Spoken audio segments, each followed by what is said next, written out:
Kalau kita buka kitab Mukasyafatul Qulub pada Imam Al-Ghazali, macam mana Nabi Yusuf, tak salah saya. Sorry, Nabi Yaqub. Okey.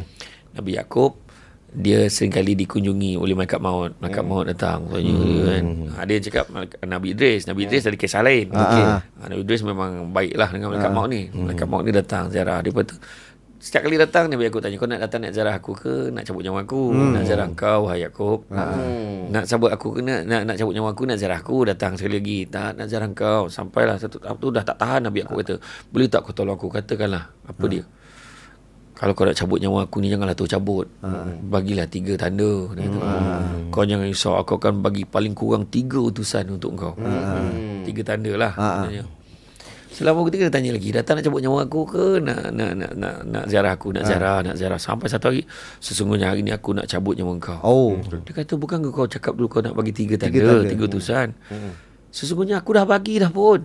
Apa dia? Yang pertama, badan kau yang tegap sudah mula menjadi lemah. Dan yang kedua, badan kau yang tegak sudah mula menjadi bongkok. Dan yang ketiga, rambut kau yang hitam sudah mula menjadi putih. So kalau ada 3 tanda. Alah, ada tanda. Tadi maknanya. Tapi betul Ustaz, saya melalui itu dan perasaan tu sekarang macam ni. Sebab Nabi sebut manusia yang paling cerdik adalah manusia yang tahu dia akan mati dan bersedia dengan kematiannya. So lumrah maknanya kita kembali macam semua dah mula fikir. Mamat dapat sebab tiba-tiba dia dah 40. Dia tahun ni 40. Mamat tiba-tiba dapat